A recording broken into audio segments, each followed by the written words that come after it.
So I'm a BX2Cat and welcome back to the second channel travel vlog thing. Today I'm in Toronto, Canada. That's right, as you can probably work out, I flew in like literally about an hour ago, which is why I look this way. But yeah, basically I'm here in Toronto, Canada, and today's mostly been a flight day, which means there's the tricky issue of like, because I flew westward, it's like an 8-hour flight, but the local time is only like 2 hours different to when I left. So yeah, it's really late on my mental time, but really early in the local time. So I guess I'm gonna work out how to fix that one here. But yeah, I'm here in Toronto, Canada in my Airbnb, and I figured because some people watch these travel vlogs to just be like, hey, what's Toycat up to? What's he doing in Canada of all places? And by the way, I've got a video planned on the US-Canada border. It's an interesting thing, and Niagara Falls is pretty. So yeah, I've got a video planned on that. Maybe you'll see that. But but some people are just like, I want to see what Toycat's up to. But some people like to watch these as kind of like a guide on how you can do the traveling thing for cheap and kind of nice. Because if you don't know, all these travel things I do, I try to do as cheap as humanly possible, or the things that can't be done for amazingly cheap, I'll be like, okay, let's get the best thing that is also cheap, like the best value thing.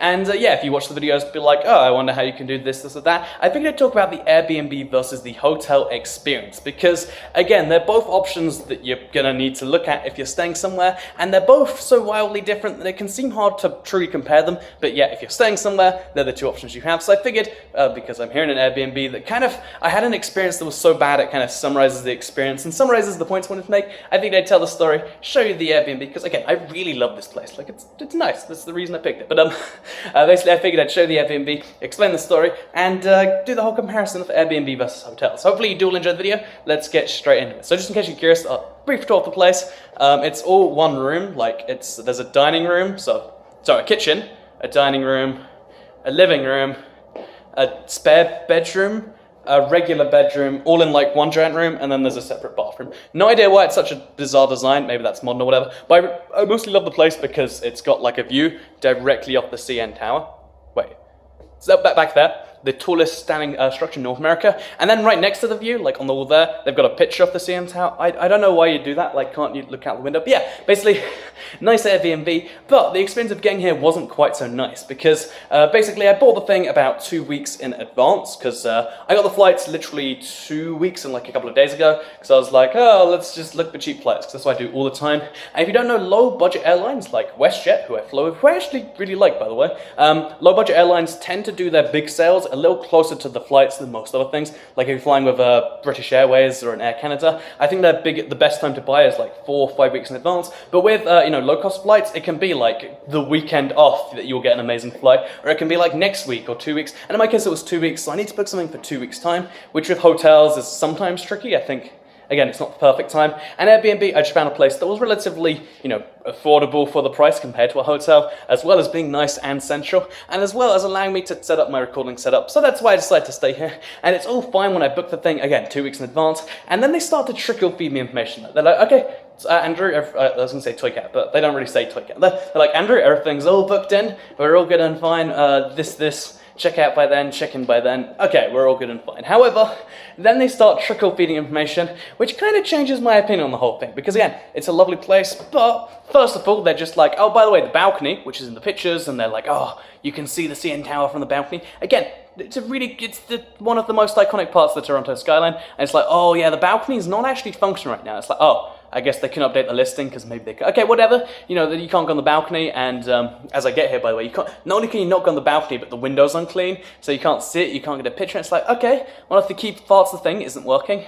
Second of all, they're like, oh, and like a few days later, oh, here's the Wi-Fi password, here's the Netflix. Oh, also, by the way, there's gonna be a random fire drill in the time you're there. And it's like, I don't want to deal with a fire drill. Like, in what world is that? Okay, but it's fine, there's a fire drill, whatever. I'm going to be disrupted in one of these days at random. Isn't that lovely? Then third of all, just literally, I think it was yesterday or the day before, they're like, oh, and the place is really not friendly with Airbnb. Like, we're really not meant to be doing this. So just say you're visiting us, and the guy, and then like, yesterday they're like, oh, and the guy at the desk, okay, he's going to ask repeatedly, like, are you sure you're not with Airbnb? Because you're really not meant. It's like, what the heck? Why are you making me go through all this? And it's trickle bed information that made the place a little bit tricky. And like I said, I think that summarizes the Airbnb versus a hotel thing.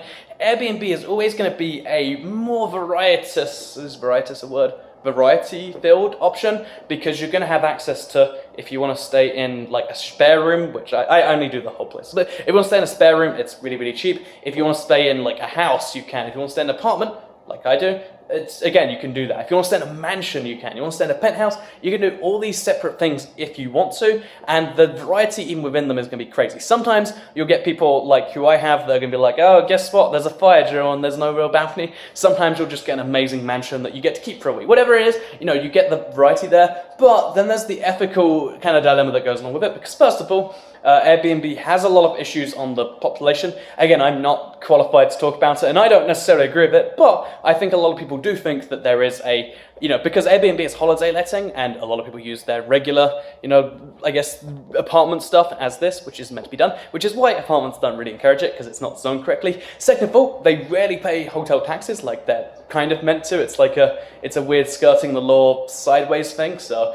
there's the ethical dilemma of like the local place and taxes. Again, they're not like a straight up this is bad or good. It's like this is kind of in the grey area, and then obviously there's the whole grey thing of like, well, you know, if you stay in one of those, you're not going to get the bit. But if you go past the thing of like, okay, well, it's going to be a shakier experience. It's a slightly more ethically grey experience, but you get a much bigger variety, which is something you might like if you want everything to be a different trip. However, hotels usually have the price point thing nailed down. Again, a lot of times Airbnb is cheaper, but they're in places where there are big hotel taxes and visitor fees and stuff. It generally, when it's an even playing field, I find hotels are a little bit cheaper, but again, my experience, look up yourself and go that way. So they got the price edge, but then you have a smaller place in return, but they have the consistency thing nailed down. So just to clarify, I've been to like 7 separate Airbnb rentals. I've been to like 15, 20 hotels maybe, and you know, all the way from like really low end to relatively high end. Even the difference there, it's not actually too great. It's like, okay,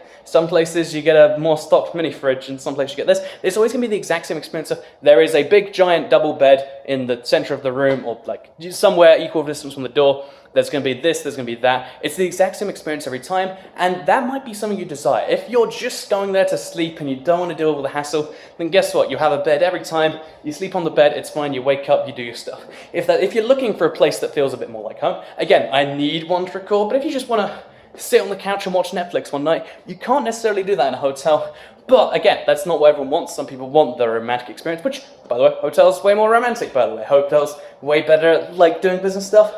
But again, where you film the spectrum kind of depends on, one, what the price difference is. It varies from every single city because the taxes, the local economy, everything is going to be different. And yeah, basically the point I'm trying to raise here is hotels versus Airbnb, which is better? There isn't a better one. I go back and forth, and mentally I'm like, next time I'm going to do this.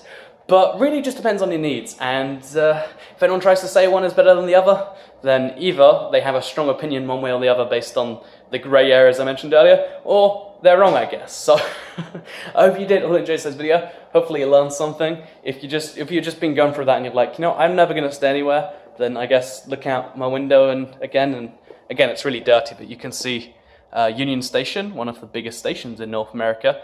You can see the CN Tower. You can see, I don't know what that is, but it's got words on that you can read that I can't. Oh, you can see my phone screen. You can see me recording oh, that's cool. Anyway. But yeah, I'm gonna go check out what's in town now. I spoke to the lady on the plane next. Okay, so just very brief travel story, because whatever, we're here anyway, right? So the woman next to me on the plane, like the entire time, like we basically didn't say anything to her because who speaks to each other on the plane? And as soon as we land, like as soon as we hit Canada, she like, again, her Canadian accent goes, she's like, hey, so where are you from? And we're friendly on the plane, like, and then I'm like, oh, I actually like to do this fast, so I was like starting to go up and leave. She's like, you know, I'm a fast one too, and we're like, fast walking through the airport. And I know, I made a friend in Canada within the first, well, like she was friendly in Canada, it's not a friend, but I was just like, you know, that, like literally within seconds of landing, Canada has proven that they are lovely and the best. And I guess the comparison, I was thinking going into this, that Canada would be like a mix of the UK and the US, because that's kind of where the history lies. I would say it's actually, again, just based on I've only been here like an hour, so I have no idea. It seems a bit more like a cross between like a Nordic country like Sweden and the US, where like all the US customs are here, but they're nice and stuff. And I like that. I like the accents, and I like the accents when I like people who are nice to me. So I think I'll like it here. So anyway, I'll let you know in like a week. You'll see in some streams, and I think, I've got like a tiny bit of battery left. So goodbye everyone, second channel, don't care.